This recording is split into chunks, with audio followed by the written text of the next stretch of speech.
आरोधन राधा श्री राधा, श्री राधा जीवन धन राधा, श्री राधा, श्री राधा प्राण धन राधा, राधा राधा राधा राधा हमारो धन राधा, श्री राधा, श्री राधा। श्री राधा वल्लभ लाल की जय, श्री गुरुदेव भगवान की जय। तो श्री राधा वल्लभ लाल की करुणा कृपा से हम भगवान से संबंध की शक्ति कैसी होती है। भगवान से किसी भी प्रकार का संबंध बना लेने से भगवान उस संबंध का निर्वाह करते हैं, क्योंकि भगवान गीता में कहते हैं ये यथा माम प्रपद्यन्ते तांस तथैव भजाम्यहम्, कि जो भक्त जैसा भाव रखकर मेरा भजन करता है, मेरा चिंतन करता है, मैं भी उसी प्रकार से उसका भजन करता हूँ। तो इसी संबंध की भक्ति से प्रेरित होकर भक्त श्री जगदीश जी के चरित्र का हम श्रवण करेंगे। यह सत्य घटना है जो श्री एक महापुरुष ने इन घटनाओं को लिखा हुआ है। एक जगदीश नाम का मनुष्य था, आदमी था, वो बड़ा ही सरल स्वभाव का था। वह बिहार में रहता था और वह अकेला ही रहता था। उसका अपना कोई भी नहीं था, उसका विवाह शादी भी नहीं हुई थी। तो वह एकांत में अकेले कमरे में अकेला रहता था। ठाकुर जी की इच्छा से जो उसे मजदूरी के माध्यम से मिल जाता था उसी के द्वारा वो अपने जीवन का निर्वाह करता था। तो वह ऐसे ही रात्रि में शयन कर रहा था, उसी समय संत पधारे। देखिए, जब मनुष्य के अनंत जन्मों का पुण्य जब उदय होता है तब संतों का दर्शन होता है, क्योंकि गोस्वामी जी कहते हैं पुण्य पुंज बिन मिलहि न संता, सतसंगति संस्कृति कर अंता। जब जीव के अनंत जन्मों के पुण्य जब उदय होते हैं, जब उसे संत का दर्शन होता है। संत भी कैसे होने चाहिए? विशुद्ध। और विशुद्ध संत कब मिलेंगे? जब भगवान कृपा करेंगे। कौन सी कृपा? संत विशुद्ध मिलहि परते, राम कृपा कर चित वहीं जेहि। तो वह भक्त बिहार में रहता था, उसके हृदय में भक्ति तो नहीं थी, लेकिन संत उनके द्वार पर पधारे। संतों ने उस जगदीश नामक भक्त को कहा कि भैया आज हम आपके यहाँ पर ठहर सकते हैं क्या? तो उसने विनम्रता पूर्वक कहा कि हे संत भगवान, मेरा घर तो छोटा सा है, लेकिन यदि आपको कोई तकलीफ न हो तो आप मेरे यहाँ पर रुक सकते हैं। तो संत बड़े प्रसन्न हुए। संतों ने कहा आप घर पर अकेले ही रहते हैं? तो कहा हाँ महाराज जी, हम घर पर अकेले ही रहते हैं। और संतों ने कहा ठीक है, रात्रि हो गई है और हम थोड़ा विश्राम करेंगे, सुबह आपसे बात करेंगे। तो संत भगवान विश्राम करने के लिए चले गए। सुबह जैसी हुई, संतों ने जगदीश के अकेलेपन के बारे में पूछा। तो जगदीश ने कहा कि मेरी पत्नी जो है ना वो मर चुकी है और मेरे कोई बालक बच्चे भी नहीं है भगवान, मैं इस दुनिया में अकेला हूँ। तो संतों ने कहा कि अरे, भगवान के रहते कोई अकेला होता ही नहीं है, क्योंकि उपनिषद में कहा द्वासु पर्णा सौजा सखाया, भगवान नित्य सखा है जीव के, लेकिन जीव भूल चुका है, इसलिए वह भगवान को न जानकर अकेला समझता है। तो संतों ने आग्रह किया कि भैया ऐसी बात है, आप भगवान से किसी भी प्रकार का संबंध बना लो। तो उस जगदीश ने कहा कि ये तो मैं जानता हूँ कि भगवान हैं और मैं उनका भक्त हूँ। तो कहा नहीं नहीं, भगवान से कोई ऐसा रिश्ता बनाओ जो व्यवहार में निभा सको। तो संत आशीर्वाद देकर वहां से चले गए।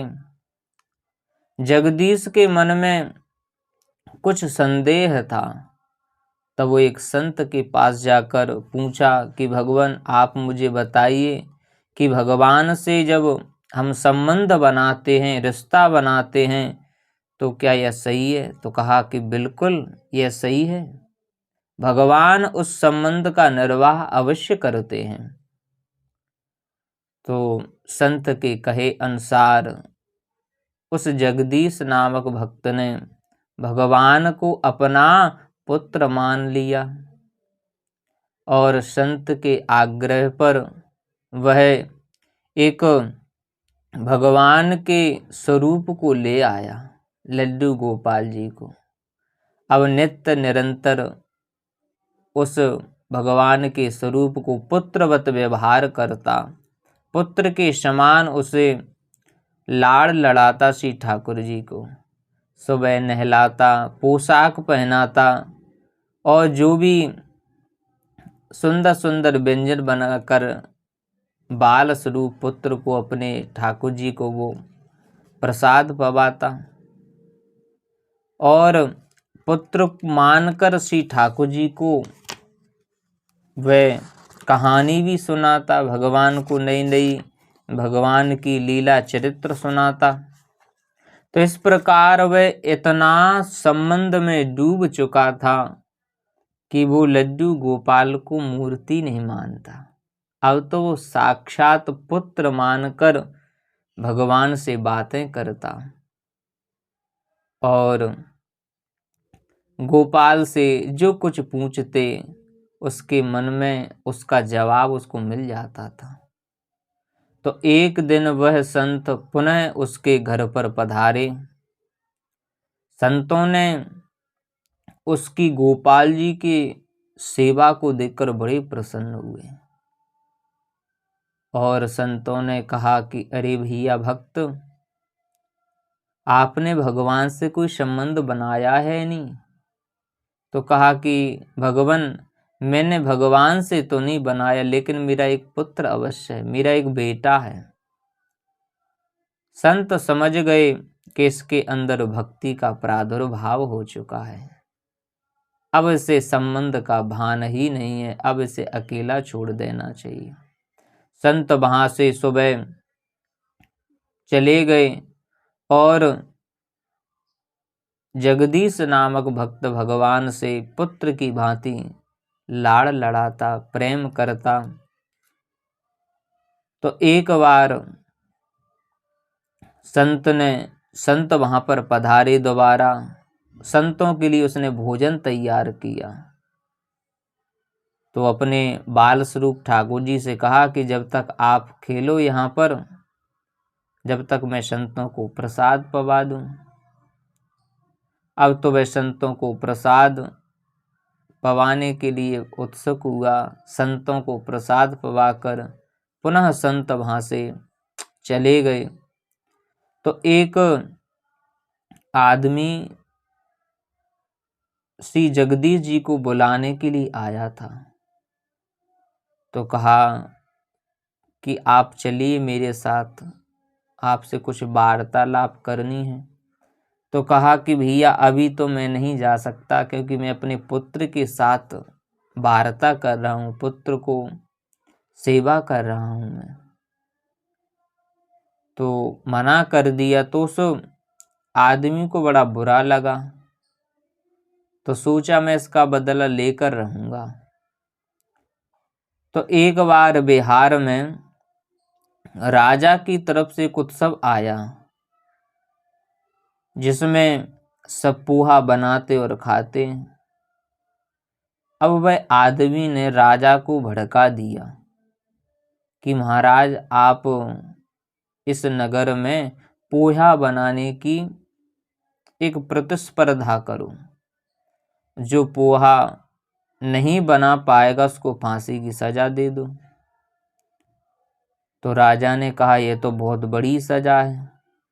तो वह आदमी बोला आप पहले ही घोषणा करवा दीजिए और सभी को पोहा बनाने की विधि बता दीजिए, और जो नहीं बना पाएगा उसे फांसी की सजा होगी। साथ ही पोहा बनाने की विधि भी सिखा दीजिए। तो उनके कहे अनुसार सभी को वहां पर बुलाया गया और सभी को पोहा बनाने की विधि बताई जा रही थी। लेकिन जगदीश अपने बाल कन्हैया में, गोपाल जी में इतने मग्न थे कि उन्होंने सही तरीके से उस पोहा बनाने की विधि नहीं सुन पाई। अब तो जब वो समय आया तो पोहा बनाया उन्होंने, तो सर्वप्रथम अपने लाल जी को उन्होंने पवाया। जैसे ही कन्हैया को, गोपाल जी को उन्होंने प्रसाद पवाया तो पूछा कैसा है, तो कहा नहीं नहीं ये तो अच्छा नहीं है, क्योंकि उन्होंने नमक की जगह शक्कर सुन लिया था विधि में, तन्मयता में। अब तो वह श्री ठाकुर जी से कहा कि आप बताइए। तो गोपाल जी ने उन्हें सारी की सारी विधि बता दी और फिर बनाया। अब तो जैसे ही राजा को वह पोहा पवाया गया तो वह पोहा प्रसाद रूप में जब पाया तो अत्यंत आह्लाद हुआ, आनंद हुआ उसे। और जो राजा को भड़काने वाला जो आदमी था ना, वह पोहा बनाना ही नहीं जानता था, उससे नहीं बना, उसको फांसी की सजा सुना दी गई। अब तो संत पूछते हैं कि आपको तो विधि आती ही नहीं थी, आप कहाँ से सीख ली? तो कहा कि भगवान मुझे अपने पुत्र गोपाल जी ने यह विधि बताई है। अब तो वे समझ गए कि ये गोविंद श्री ठाकुर जी के संबंध की ऐसी महिमा है। इस तरह जगदीश का समस्त जीवन ठाकुर जी की सेवा और पुत्र रूप में भाव को संपन्न किया श्री ठाकुर जी ने। यह घटना 1929 की है, जो सत्य घटना है। इसलिए इस भक्त की घटना से यह हमें अनुभव होता है कि सबसे उत्तम चीज है भगवान में प्रेम। इस प्रेम को पाने का एक ही तरीका है कि वह भगवान में अपनापन कर ले। बड़े बड़े अनुष्ठान से, त्याग तपस्या से वह प्राप्त नहीं होता, जो भगवान से संबंध बनाने से प्राप्त होता। बोली शशि गुरुदेव भगवान की, श्री राधा वल्लभ लाल की। राधा राधा राधा राधा, श्री राधा राधा राधा राधा राधा, श्री राधा राधा राधा राधा, राधा राधा राधा राधा राधा राधा राधा, राधा राधा राधा राधा राधा राधा राधा, राधा राधा राधा राधा, श्री राधा।